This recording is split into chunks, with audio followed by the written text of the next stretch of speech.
Bienvenue sur ce tuto que j'ai créé pour vous apprendre à ajouter un article dans votre boutique Wix. Donc ici, on se retrouve sur mon propre tableau de bord où j'ai créé une boutique pour Golden Shopping 33. Donc, j'ai déjà créé les catégories et ici, on va s'attarder sur la création d'un article. Donc, quand vous êtes sur votre tableau de bord avec le menu Wix ici à votre gauche, ben vous cliquez simplement sur Article boutique. On arrive automatiquement en tout premier sur les articles qui ont déjà été créés au préalable. Comme je l'ai dit, j'ai déjà créé les catégories. Donc, si maintenant vous cliquez sur catégorie, eh bien, on voit les différentes catégories que j'ai déjà créées. Ici, on s'attarde sur la création d'un article. Donc, on clique sur Nouvel article. Ce n'est pas un article numérique, parce qu'un article numérique, ce serait par exemple quelque chose à télécharger, comme de la musique ou un e-book. Ici, c'est une boutique de prêt-à-porter féminin. Donc, c'est un article physique qu'on va créer. On clique dessus. La toute première chose à faire, eh bien, c'est de lui donner un nom. Ici, on va créer un article qui s'appelle porte-monnaie. On voit qu'ici, dans les détails de l'article, Wix l'a enregistré automatiquement. Première chose à faire, importer des visuels. Donc, on peut apporter soit des images, soit des vidéos. Ici, on va importer des images. On arrive de suite dans la base de données de Wix. Donc, ici, j'insiste vraiment sur le fait qu'il faut être ordonné et qu'il faut ranger le plus possible ces visuels dans les bons dossiers, parce qu'à partir du moment où on commence à avoir beaucoup d'articles, c'est très vite le bazar et on ne retrouve plus ces jeunes en fait. Donc moi je crée toujours des dossiers et des sous-dossiers, donc des dossiers dans des dossiers. Au moins je sais toujours où se trouve quoi et je sais que tout est rangé. Donc ici, pour créer un dossier, bah, c'est simple. On va ici en haut à droite, on clique sur créer un dossier. On le nomme. Ici, c'est un accessoire. Je mets au pluriel parce que là-dedans, je vais aller ranger tous mes accessoires. Je double-clique dessus. Il s'ouvre. Effectivement, on voit bien qu'il est vide. Je clique sur importer.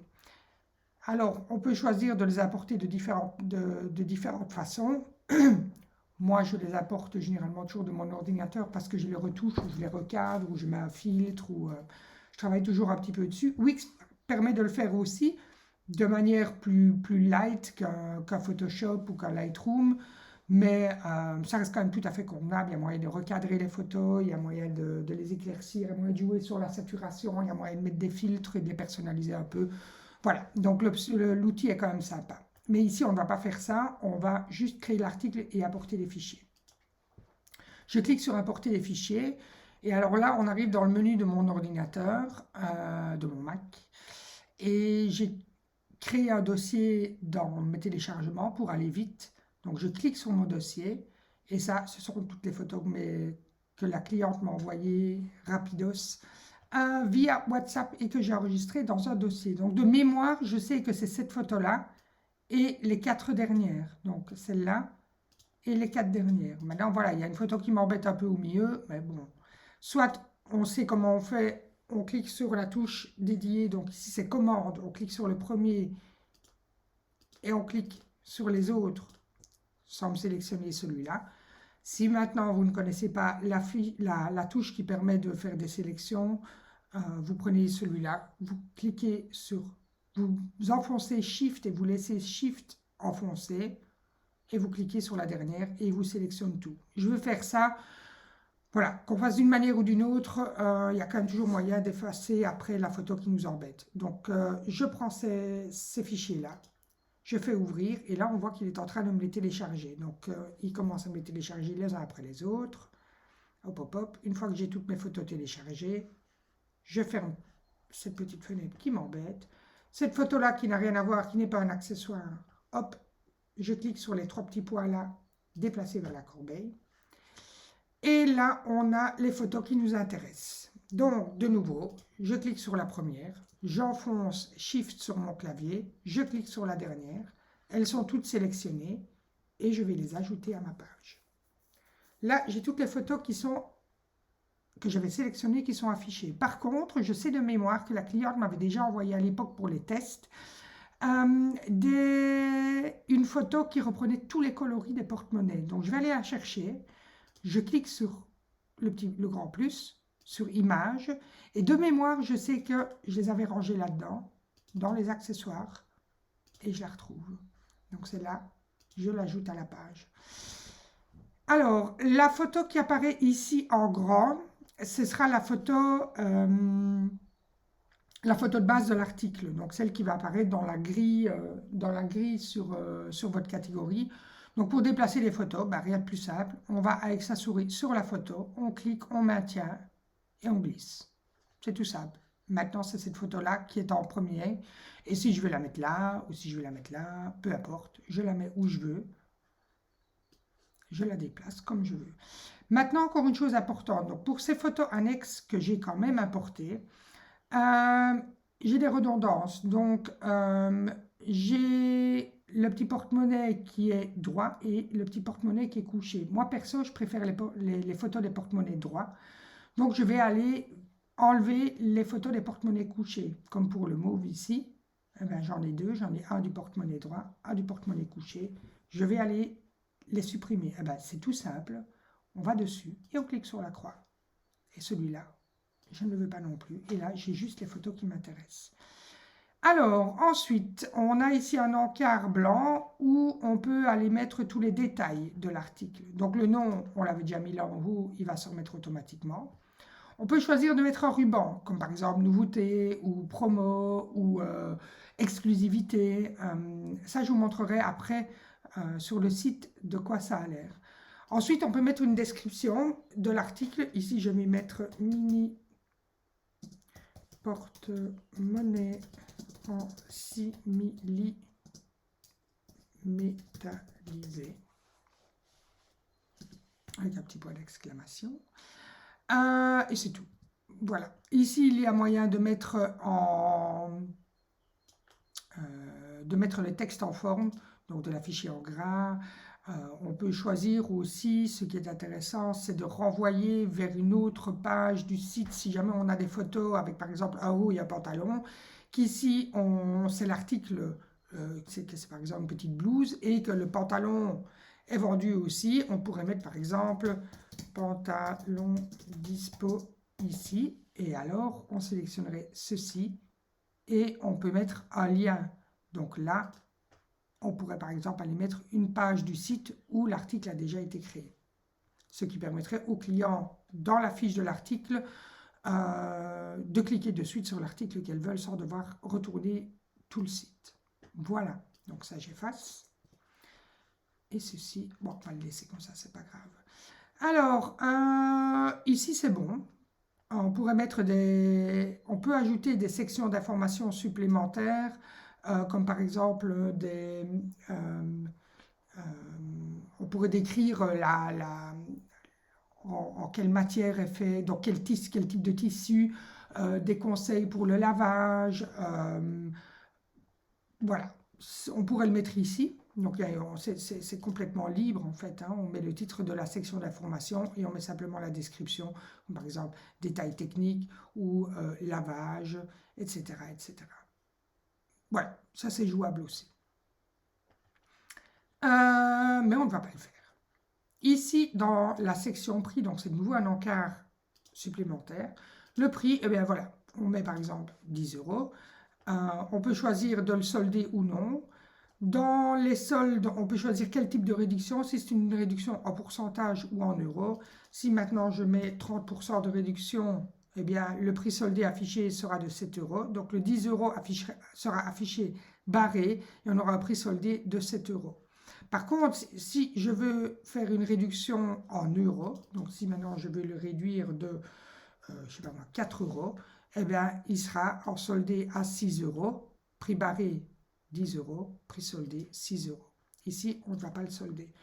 On peut aussi choisir de vendre, donc si on vend, je ne sais pas moi, du savon à la coupe, eh bien on pourrait choisir en grammage, en kilos. On peut choisir par exemple de vendre des tissus ou en surface. Mais ici, c'est pas le cas. Vu que c'est un petit porte-monnaie, on ne va pas s'embêter avec ça. On peut même choisir de gérer une partie de sa comptabilité. Donc, si maintenant vous avez le petit porte-monnaie, si vous l'achetez par exemple à 3 euros et que vous le revendez à 10 euros, ben vous aurez un profit de 7 euros dessus qui vous fait une marge de 70% dessus.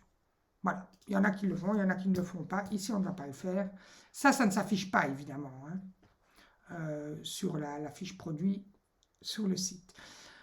On peut choisir aussi de personnaliser un article. Par exemple, vous vendez un t-shirt et vous voulez le faire floquer. Eh bien, on peut ajouter un champ de texte personnalisé, indiquer ici le choix pour l'assortiment ou le nombre de box, etc. etc. ou la phrase pour personnaliser un t-shirt. Ici, ce n'est pas le cas, on ne va pas le faire. Je passe au suivant. Voilà. Alors, c'est ici que ça commence à être intéressant parce que les petits porte-monnaies sont disponibles dans des couleurs différentes. Donc, ce qu'on va faire, on va aller ajouter des options d'articles. On clique sur « Ajouter des options ». Ici, moi, j'avais déjà créé, donc en créant tous les articles test, j'avais déjà créé une liste d'articles que j'avais nommé coloris. Et j'avais déjà introduit plusieurs coloris. Et ce que vous introduisez comme nom d'option reste. Donc, imaginons que vous ayez des tailles différentes. Vous voulez faire une nouvelle liste qui s'appelle taille. Eh bien, après, pour les autres articles, cette liste taille va rester. Donc ici, moi, c'était coloris. Elle est restée. Et les choix de ces options restent aussi. Donc, j'avais déjà créé argent, beige, blanc, brun, jaune, noir, orange, rose, blablabla. Soit vous choisissez de tout ajouter, mais ici, ce n'est pas le cas, parce que les porte-monnaies sont disponibles en bleu, sont disponibles en rose, en vert et en mauve, que je n'ai pas ici. Eh bien, ce n'est pas grave. Je vais simplement l'écrire, mauve, comme ça, et je fais un espace, Enter, pardon. Et maintenant, il fait partie de ma liste. Et pas oublier de cliquer sur Ajouter. Donc là, on a créé une option d'article par coloris. Maintenant, ce qui est sympa, c'est que quand la cliente va aller sélectionner le petit porte-monnaie bleu, c'est qu'elle ait la photo du porte-monnaie bleu qui s'affiche. Pour ce faire, on retourne dans les options d'article avec les coloris et on va cliquer sur « Connecter l'image ». Quand on clique sur « Connecter l'image », il y a la pop-up qui s'ouvre. On voit les différents choix que vous avez sélectionnés. Eh bien, pour le choix bleu, on va aller sélectionner le petit porte-monnaie bleu. Et ces photos-là sont les photos que vous avez ajoutées tout en haut en tout premier lieu. Donc on prend le bleu. Le rose, on ne l'a pas, mais ce n'est pas grave, je vais reprendre la photo générique. Le vert, je vais prendre le vert. Le mauve, je vais prendre le mauve. Voilà. J'applique et ici, j'ai ajouté les images, que je ne vois pas évidemment, mais par option de coloris. Ensuite, la chose super importante à faire, c'est de cliquer sur « Gérer les prix et l'inventaire pour les variantes ». Donc, selon les coloris, de pouvoir introduire combien vous en avez de stock. Donc, vous cliquez dessus, la pop-up s'ouvre automatiquement et vous cliquez ici sur « Gérer l'inventaire ». Là, on va pouvoir mettre un nombre d'articles par variante. Donc, le bleu, imaginons que vous en avez 2. Le rose, il y en a 3. Le vert, il y en a 1. Et le mauve, on va le laisser à 0. Comme ça, on va voir ce que ça va faire. Une fois dans la boutique, la cliente ne pourra pas aller le sélectionner. Maintenant, il y a aussi la possibilité de gérer une différence de prix selon les couleurs, donc selon les variantes. Donc, si maintenant vous avez le bleu qui est à 5 euros, si vous avez le rose qui est à 7 euros, le vert à 9 euros et le mauve à 10 euros, il y a moyen de le mettre ici dedans aussi. On ne va pas le faire maintenant, on va faire une chose après l'autre. Ici, on gère déjà l'inventaire et c'est très bien. Donc, on applique. Et voilà, les variantes sont créées. Le bleu, il y en a 2. Le rose, il y en a 3. Le vert, il y en a 1. Le mauve, il n'y en a pas. Et les images ont bien été connectées. Et c'est tout. Il ne faut rien faire de plus à part cliquer ici en haut sur enregistrer.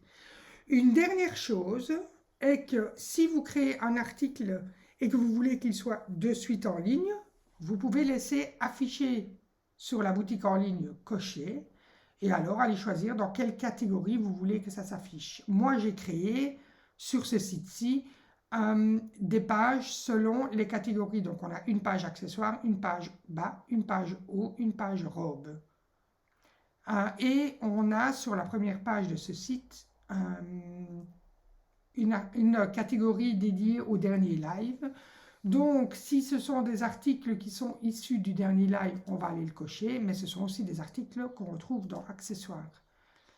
Je peux choisir ou non de l'afficher de suite. Si ce sont des articles du dernier live, eh bien, je ne vais pas l'afficher de suite, je vais le laisser en backup si par exemple je vais le laisser en attente. Si par exemple c'est des articles que je vais afficher le lendemain du live, si maintenant ce sont des articles récurrents comme ces petits porte-monnaies, eh bien j'affiche sur la boutique en ligne, je les affiche dans les accessoires, mais pas dans le dernier live, vu que ce sont des articles récurrents. Et je clique sur enregistrer. Voilà, donc on voit ici la ligne porte-monnaie avec la petite pastille où l'objet est affiché en couleur. Si maintenant je choisis, je reclique dessus, de ne pas l'afficher directement sur la boutique en ligne, j'enregistre et qu'est-ce qu'on voit? On voit ici que l'article est grisé, donc c'est un article qui n'apparaît pas. Et de plus, l'œil ici est barré.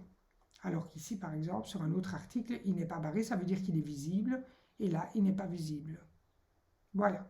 C'est aussi simple que ça. Si je veux l'afficher, je clique dessus et votre article est défini en tant que visible. Donc, on va aller voir ce que ça donne maintenant sur le site en direct live. Je rafraîchis ma page. Je vais arriver sur la page d'atterrissage actuelle. Et je vais aller sélectionner la bonne page. Donc ça, c'est la page d'atterrissage actuelle. Je clique ici, je vais voir dans mes accessoires, vu que c'est la catégorie que j'ai cliqué, et le petit porte-monnaie est bien affiché. Pour aller voir ce que ça donnerait en ligne, on clique sur aperçu. Voilà. Donc là, c'était le petit ruban duquel je parlais. Pour les porte-monnaies, on n'a pas mis de ruban. Je clique dessus. Ma page article s'ouvre, j'ai bien porte-monnaie à 10 €, disponible dans les coloris bleu, rose, vert. Si je vais sélectionner le bleu, il m'affiche le porte-monnaie bleu. Si je vais sélectionner le rose, comme on n'avait pas le visu, j'avais choisi le visu générique. Si je prends le vert, on a le petit porte-monnaie vert. Et le mauve, comme on avait mis 0 en stock, eh bien, il ne s'affiche pas, il n'y a pas moyen de le faire afficher. Et alors ici, on retrouve la description de l'article, vu que j'avais laissé mini en gras, et bien voilà comment ça se met en page. Voilà. J'espère que cette vidéo aura été utile pour vous apprendre à afficher un article dans la boutique Wix. Merci d'avoir regardé.